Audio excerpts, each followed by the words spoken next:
Bismillahirrahmanirrahim. Assalamualaikum. Dear students, welcome back to my YouTube channel DNA Decode with Ijaz. Dear students, secondary biology में new book के मुताबिक chapter 14 में human urinary system के अंदर आज हमारा नेक्स्ट टॉपिक जिसमें हम एलिमिनेशन ऑफ यूरिन की बात करेंगे। उसके बाद डियर स्टूडेंट्स हम एलिमिनेशन ऑफ यूरिन में मुख्तलिफ स्टेप्स की बात करेंगे कि कौन से ऐसे स्टेप्स हैं जिसमें यूरिन को बॉडी से रिमूव किया जाता है। उसके बाद dear students next regulation of urine concentration या फिर काउंटर करंट मैकेनिज्म को डिस्कस करेंगे, जिसके जरिए से यूरिन के अंदर प्रेजेंट वाटर जो है उसको बॉडी के अंदर कैसे लाया जाता है, यूरिन को कंसंट्रेट कैसे करवाया जाता है। तो डियर स्टूडेंट्स, कंसंट्रेटेड यूरिन तब बनवाया जाता है जब हमारी बॉडी के अंदर वाटर की क्वांटिटी लो हो या फिर हम ड्रिंकिंग कम करें। ओके, तो इस सारे प्रोसेस में, इस सारे मैकेनिज्म में नेफ्रॉन्स हेल्प कर रहे होते हैं। इसको हम देखेंगे, इसके मैकेनिज्म को देखेंगे।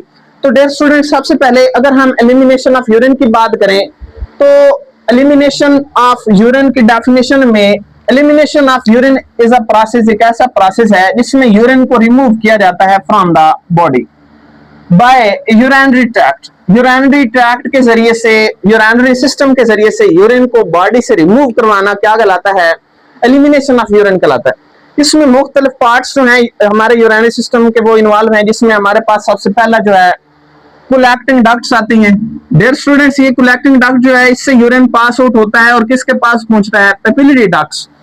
यहाँ पे हमारे पास नेफ्रॉन के अंदर ये कलेक्टिंग डक्ट्स जो हैं ये आगे बड़ी डक्ट्स के अंदर चेंज होती हैं और इन डक्ट्स को हम पेपिलरी डक्ट्स कहते हैं।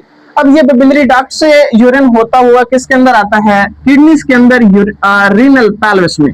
डियर स्टूडेंट्स, हमने पिछले लेक्चर्स में किडनीज के स्ट्रक्चर को अच्छे तरीके से डिस्कस किया था, उनके मुख्तलिफ पार्ट्स को देखा था। तो यहाँ से पेपिलरी डक्ट से रीनल पेल्विस में आएगा और रीनल पेल्विस से यहाँ से यूरिन जो है वो किसके अंदर जाएगा? यूरेटर के अंदर। अब डियर स्टूडेंट्स, यूरेटर जो है ये यूरिन को किडनी से लेके किधर पहुंचाता है? यूरिनरी ब्लैडर तक। ओके, और यूरिनरी ब्लैडर से डियर स्टूडेंट्स ये टेम्परेरी जो है यूरिन को स्टोर करवाता है urinary bladder, just like bag. और यहां से यूरिन जो है यूरेथ्रा के जरिए से बॉडी से रिमूव कर दिया जाता है आउटसाइड द बॉडी। ओके, तो डियर स्टूडेंट्स यहाँ पे कुछ स्टेप्स हैं, हम उनकी बात करें तो सबसे पहले यहाँ पे कलेक्टिंग डक्ट्स। कलेक्टिंग डक्ट्स में urine formed in nephrons and inter into the collecting duct. किसके अंदर इंटर हो जाता है? कलेक्टिंग डक्ट्स के अंदर। उसके बाद डियर स्टूडेंट्स, कलेक्टिंग डक्ट से यूरिन जो है flows from the collecting duct and papillary ducts and inter into the renal pelvis. किसके अंदर इंटर हो जाता है? रीनल पेल्विस के अंदर दाखिल हो जाता है। ओके, उसके बाद डियर स्टूडेंट्स, यूरेटर के जरिए से यूरिन को किडनी से कहां पहुंचाया जाता है? यूरिनरी ब्लैडर के अंदर। अब यूरिनरी ब्लैडर जो है टेम्परेरी यूरिन को स्टोर करता है। उसके बाद यूरेथ्रा के जरिए से यूरिन को बॉडी से एक्सक्रीट आउट कर दिया जाता है, रिमूव कर दिया जाता है outside the body. Okay, next dear students, अगर हम नॉर्मल आउटपुट की बात करें, यूरिन के आउटपुट की डेली रूटीन के हिसाब से, तो एक अडल्ट पर्सन के अंदर टोटल यूरिन जो है कितना बन रहा होता है? 1.2 लीटर्स। 1.2 लीटर जो है, 1 से 2 लीटर यूरिन जो है वो प्रोड्यूस हो रहा होता है एक अडल्ट पर्सन के अंदर। नेक्स्ट डियर स्टूडेंट्स, हमारे पास है factors affecting the urine volume. कौन से ऐसे फैक्टर्स हैं जो हमारे यूरिन के वॉल्यूम को डिस्टर्ब करते हैं, उनके ऊपर अफेक्ट करते हैं? तो सबसे पहले हमारे पास है इंक्रीज्ड वाटर इनटेक। जब आप पानी की कंजम्पशन या फिर ड्रिंकिंग ज्यादा करेंगे, यूरिन की प्रोडक्शन भी ज्यादा होगी। उसके बाद डियर स्टूडेंट्स, अगर हाई साल्ट डाइट इस्तेमाल कर रहे हैं तो हाई साल्ट डाइट जो है ये भी वाटर रिटेंशन काज करती है। और जब आप ज्यादा साल्ट इनटेक करते हैं तो कंसंट्रेटेड यूरिन प्रोड्यूस होगा, और कंसंट्रेटेड यूरिन प्रोड्यूस होगा तो बेसिकली वॉल्यूम जो है उसका रिड्यूस हो जाएगा। ओके, उसके बाद डियर स्टूडेंट्स, फिजिकल एक्सरसाइज की बात करें तो फिजिकल साइज जो है यहाँ पे भी exercise causes water loss. Exercise अब करते हैं तो वहां से भी वाटर लॉस और होता है। कौन से प्रोसेस से? रेस्पिरेशन और परस्पायरेशन, या फिर आप इसको स्वेटिंग कह लें। स्वेटिंग के जरिए से, स्वेट ग्लैंड से पानी जो है ये रिमूव हो होता है बॉडी से। ओके, नेक्स्ट डियर स्टूडेंट्स, इसमें अगर रेस्पिरेशन में पानी रिमूव हो रहा है और साथ साथ स्वेट ग्लैंड्स के जरिए से बॉडी से पानी रिमूव हो रहा है तो वॉल्यूम जो है यूरिन का वो डिक्रीज हो रहा होगा। ओके, नेक्स्ट डियर स्टूडेंट्स, अगर हम रेगुलेशन ऑफ यूरिन कंसंट्रेशन और काउंटर करंट मैकेनिज्म की बात करें या फिर काउंटर करंट मल्टीप्लायर की बात करें तो इसमें बेसिकली नेफ्रॉन्स के अंदर प्रेजेंट फिल्ट्रेट में वाटर जो है उसको मजीद जो है उसको रीअब्जॉर्ब करवाया जाता है ब्लड के अंदर, ब्लड और बॉडी टिश्यूज के अंदर।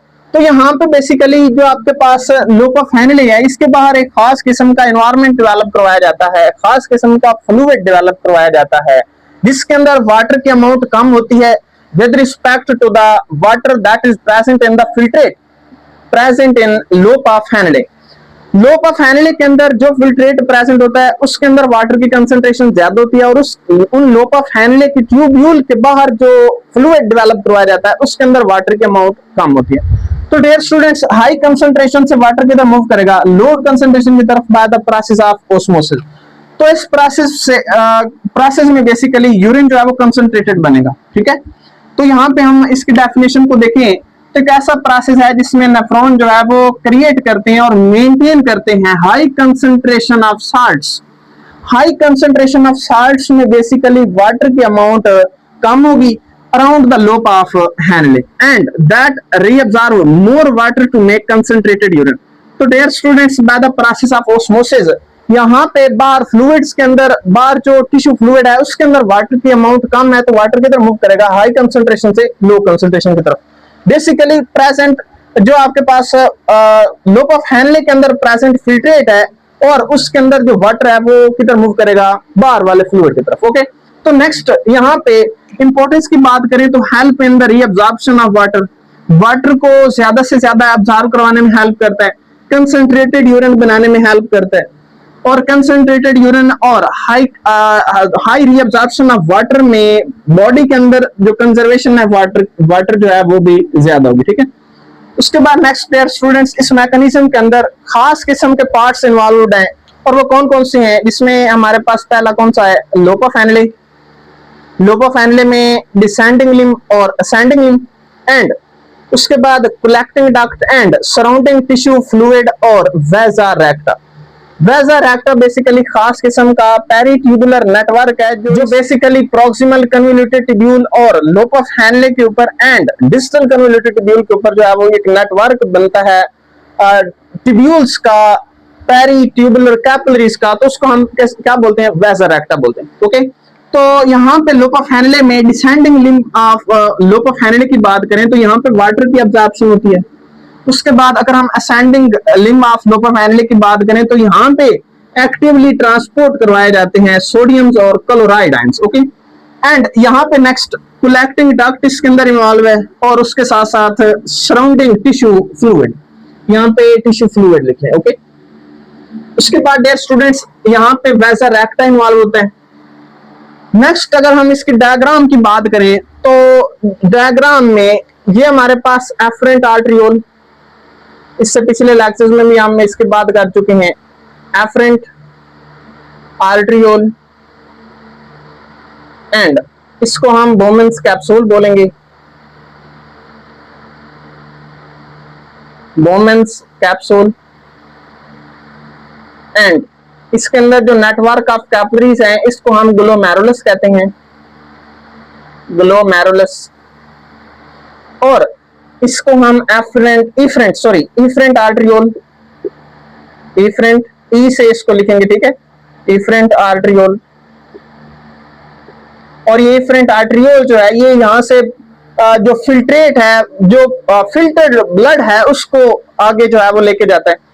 ये हमारे पास proximal convoluted tubule, proximal convoluted tubule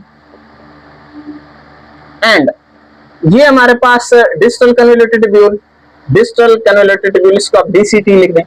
यहाँ पे डियर स्टूडेंट्स जो आपके पास ग्रीन से आपको नजर आ रहा है इसको हम लूप ऑफ हेनले कहते हैं, और ये लूप ऑफ हेनले की डिसेंडिंग लिम्ब है जिसमें फिल्ट्रेट की तरफ जा रहा है नीचे की तरफ, और जिसमें फिल्ट्रेट ऊपर की तरफ जा रहा है इसको हम असेंडिंग लिम्ब कहते हैं। ओके, ये आपके पास डिसेंडिंग लिम्ब, डिसेंडिंग लिम्ब, और जिसमें फिल्ट्रेट ऊपर की तरफ जा रहा है इसको हम क्या बोलेंगे, ascending limb. Okay, ascending limb.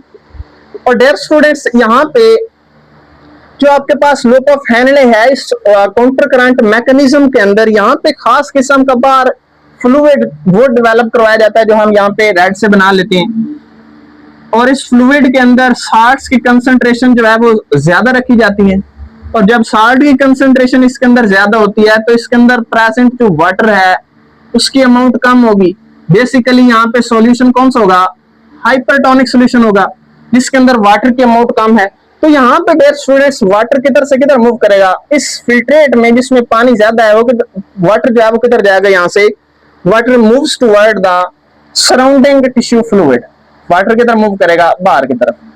तो यहाँ पे जो आपके पास डिसेंडिंग लिम्ब है, यहाँ से वाटर किधर मूव कर रहा है, इधर की तरफ बाहर वाले फ्लूइड के अंदर। इसको आप लिख लें surrounding tissue fluid, tissue fluid.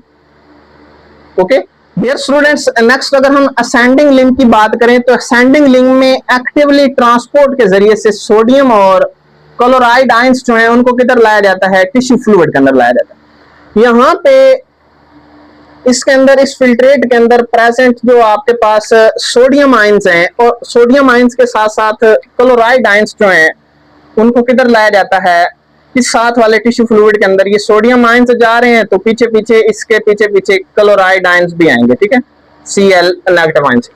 तो यहाँ पे जो है मूवमेंट हो रही होती है एक्टिव ट्रांसपोर्ट के जरिए से यहाँ, और यहाँ पे बेसिकली एक्टिव ट्रांसपोर्ट में किसका इस्तेमाल किया जाता है, एटीपी का। किसका इस्तेमाल किया जाएगा, एटीपी का, एनर्जी का। ओके और नेक्स्ट डे स्टूडेंट्स अगर हम कलेक्टिंग डक्ट की बात करें तो कलेक्टिंग डक्ट जो है ये आपके पास रेड से नजर आ रही है, कलेक्टिंग डक्ट। कलेक्टिंग डक्ट जो है ये मजीद वाटर के एब्जॉर्प्शन में हेल्प करेगी। उसके बाद जो वेजर एक्टा है, वेजर एक्टा इसमें बेसिकली हमने पिछले लेक्चर्स में बात की थी, पेरीट्यूबुलर नेटवर्क है जो इसके ऊपर सराउंड करता है, इस लोप ऑफ हैनले के ऊपर, उसको हमने क्या बोला था, वेजर एक्टा। और वेजर एक्टा भी कंसंट्रेटेड यूरिन बनाने में हेल्प करता है। उसके बाद डियर स्टूडेंट्स नेक्स्ट मैकेनिज्म में कुछ पॉइंट्स हैं, और अगर हम उन पॉइंट्स को डिस्कस करें तो यहाँ पे सबसे पहला पॉइंट है हमारे पास फिल्ट्रेट जो है वो सबसे पहले किस में जाएगी, डिसेंडिंग लिम्ब। जो प्रोसेस अभी हमने पढ़ा है उसी के बेसिकली ये पॉइंट है।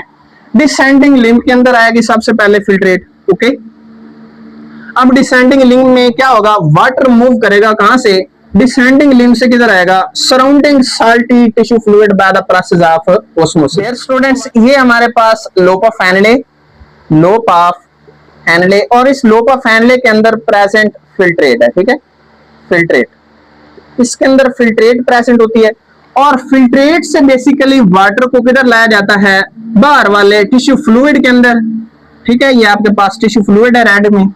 Next dear students ascending limb में जब फिल्ट्रेट पहुंचती है तो वहां से सोडियम और क्लोराइड आयंस जो है फिल्ट्रेट से किधर मूव करवाए जाते हैं, इस टिश्यू फ्लूइड के अंदर।